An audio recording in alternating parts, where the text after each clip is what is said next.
Assalamualaikum warahmatullahi wabarakatuh. Perkenalkan, nama saya Tiara Adela Putri, kelas MNJ 23B, NPM 2341152, dengan mata kuliah pengantar ilmu ekonomi mikro. Di sini saya akan menjelaskan tentang teori tingkah laku konsumen atau kurva kepuasan sama. Teori tingkah laku konsumen menjelaskan bagaimana perilaku konsumen dalam menggunakan pendapatannya untuk mendapatkan kepuasan atau kegunaan yang maksimal dari konsumsi produk, barang atau jasa. Teori nilai guna, utility, merupakan teori yang lebih dulu dikembangkan untuk menerangkan tingkah laku konsumen dalam memilih barang-barang yang akan dibeli dan dikonsumsinya. Namun, dalam perkembangannya, teori tersebut memiliki kelemahan, yaitu kurang tepatnya menyatakan kepuasan dalam angka-angka karena kepuasan sendiri merupakan sesuatu yang tidak mudah untuk diukur. Untuk melengkapi kelemahan teori tersebut, Sir John R. Hicks telah mengembangkan satu pendekatan baru untuk mewujudkan prinsip pemaksimuman kepuasan konsumen yang mempunyai pendapatan terbatas. Analisis tersebut dikenal sebagai analisis kepuasan sama.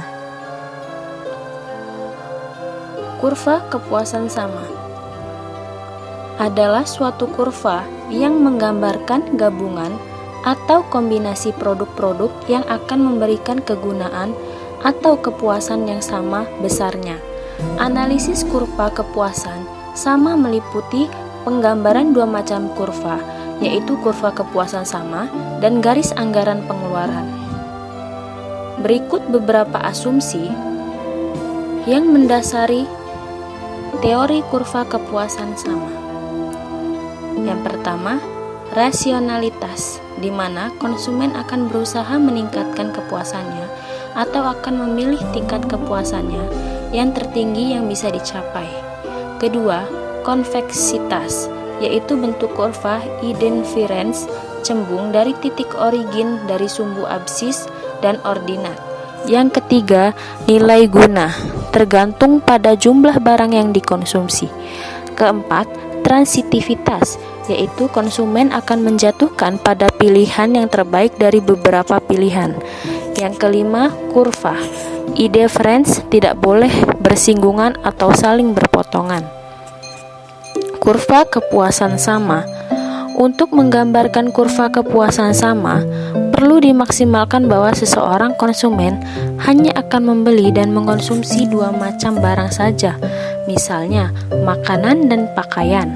Pemisalan-pemisalan lain adalah cita rasa masyarakat tidak berubah dan konsumen bebas untuk menentukan kombinasi barang makanan dan pakaian yang diinginkannya. Kombinasi barang yang mewujudkan kepuasan sama, dalam tabel di bawah ditunjukkan 6 gabungan makanan dan pakaian yang akan memberikan kepuasan sama besarnya kepada seorang konsumen. Gabungan manapun akan memberikan kepuasan yang sama. Oleh karena itu, maka dikatakanlah konsumen bersikap indifference, yaitu bersikap acuh tak acuh dalam membuat pilihan tersebut. Tingkat penggantian marginal.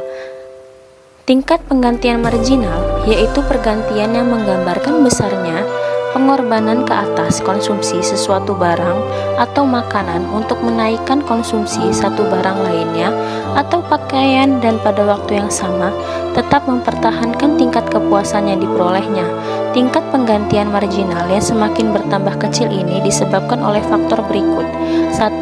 Pada waktu konsumen mempunyai suatu barang Y yang relatif banyak jumlahnya dan barang X yang lebih sedikit jumlahnya, diperlukan pengurangan konsumsi yang besar ke atas barang Y untuk memperoleh satu tambahan barang X.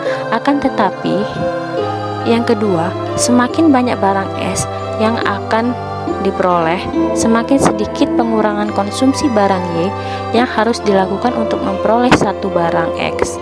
Akibat dari tingkat penggantian marginal yang semakin kecil tersebut, maka kurva kepuasan sama semakin lama semakin kurang kecondongannya, atau bentuk kurva kepuasan sama adalah cekung ke Setiap kurva kepuasan sama menggambarkan suatu tingkat kepuasan tertentu. Kurva yang lebih tinggi menggambarkan tingkat kepuasan yang lebih besar dari kurva yang di bawahnya. Tingkat kepuasan yang digambarkan oleh U4 adalah lebih besar daripada kurva-kurva lain. Yang digambarkan oleh kurva U3 lebih besar daripada U2 dan U1. Dan demikian seterusnya hingga dapat disimpulkan bahwa satu gabungan yang digambarkan oleh kurva yang berbeda di bawah kurva yang pertama adalah lebih sedikit jumlahnya. Ini berarti kepuasan yang diperoleh lebih sedikit. Kedua, gabungan yang digambarkan oleh kurva yang berada di atas kurva yang pertama adalah lebih banyak jumlahnya, maka kepuasan dari mengkonsumsinya juga lebih banyak. Kemudian garis anggaran pengeluaran. Kurva kepuasan sama menggambarkan keinginan konsumen untuk memperoleh barang-barang dan kepuasan yang akan dinikmatinya dari mengkonsumsi barang tersebut. Di dalam kenyataannya, konsumen tidak dapat memperoleh semua barang yang diinginkannya sebab ia dibatasi dengan pendapatan yang dapat dibelanjakan. Dengan demikian, permasalahan yang dihadapi konsumen adalah bagaimanakah ia harus membelanjakan pendapatan yang ada pada sehingga pengeluaran tersebut menciptakan kepuasan yang paling maksimum kepadanya. Analisis yang dibuat perlu pula menggambarkan garis anggaran pengeluaran yang menunjukkan berbagai gabungan barang-barang yang dapat dibeli oleh sejumlah pendapatan tertentu. Kemudian contoh angka. Seperti juga halnya dalam menggambarkan kurva kepuasan sama, dalam menggambarkan garis anggaran pengeluaran perlu dimaksimalkan bahwa konsumen akan membeli dua jenis barang saja. Misalkan seorang konsumen menyediakan uang sebanyak 90.000 setiap unit dan harga pakaian adalah 9.000 setiap unit. Berdasarkan pada permisalan ini, di dalam tabel 8.2 ditunjukkan beberapa gabungan makanan yang dibeli oleh uang sebanyak 90.000 yang dimiliki konsumen tersebut. Kalau konsumen tersebut membeli 15 unit makanan, ia harus membayar 15 kali 6.000 sama dengan 90.000. Oleh karena itu, tidak seunit pakaian pun dapat dibelinya. Gabungan A menggambarkan keadaan ini. Gabungan F menggambarkan keadaannya sebaliknya, konsumen tersebut membeli 10 unit pakaian dan untuk pembelian ini ia harus membayar sebanyak 10 kali 9.000 sama dengan 90.000. Dengan demikian, tidak seunit pun makanan yang dibelinya. Dalam kenyataan, biasanya konsumen akan membeli kedua jenis barang tersebut. Oleh karena itu, gabungan B sampai E adalah beberapa gabungan makanan dan pakaian yang lebih mungkin dibeli dengan menggunakan uang yang dimiliki konsumen di atas. Kemudian, akibat perubahan harga atau pendapatan. Akibat perubahan harga, perubahan garis anggaran pengeluaran yang disebabkan oleh perubahan harga ditunjukkan dalam gambar 8.4. Dimisalkan pendapatan konsumen 90.000, harga makanan 6.000 dan harga pakaian 9.000, maka permulaannya garis anggaran pengeluaran adalah AB. Selanjutnya dimisalkan harga pakaian naik menjadi 15.000, sedangkan harga makanan tetap. Akibat perubahan ini, pendapatan sebanyak 90.000 hanya dapat membeli 9 unit pakaian. Berarti garis anggaran pengeluaran bergerak dari AB ke arah seperti yang ditunjukkan oleh anak panah A, yaitu menjadi garis AC. Sekarang, misalkan pula harga pakaian menjadi 6.000 yang menyebabkan pertambahan jumlah pakaian yang dapat dibeli, yaitu menjadi 15 unit. Apabila semua pendapatan digunakan untuk membeli pakaian, maka garis anggaran pengeluaran bergerak ke anak panah B, yaitu menjadi AD. Akibat perubahan pendapatan. Gambar 2 menunjukkan akibat dari perubahan pendapatan konsumen ke atas kemampuannya untuk membeli makanan dan pakaian. Pemisalan permulaan pada gambar tersebut adalah sama seperti menerangkan perubahan harga, yaitu pendapatan adalah 90.000, harga makanan 6.000 dan harga pakaian 9.000. Maka permula garis anggaran pengeluaran adalah BPQ. Kalau harga tetap atau dan pendapatan menurun menjadi 54.000, maka hanya sebanyak 9 unit makanan atau 6 unit pakaian yang dapat dibeli.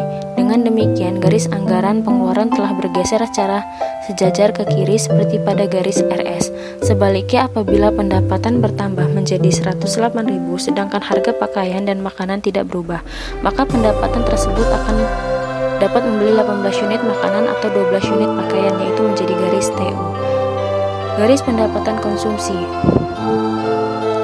Perubahan pendapatan dapat memindahkan garis anggaran pengeluaran sejajar dengan asal. Pertambahan pendapatan akan memindahkan garis itu ke atas dan pengurangan pendapat akan memindahkan garis itu ke bawah. Pada setiap garis anggaran pengeluaran akan terdapat pada satu kurva kepuasan sama yang menyinggung garis tersebut. Titik persinggungan tersebut adalah keseimbangan pemaksimuman kepuasan yang baru.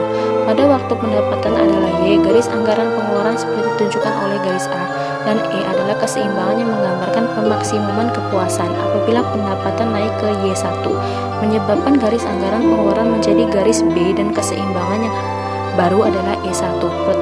Pertambahan pendapatan yang lebih lanjut memindahkan keseimbangan.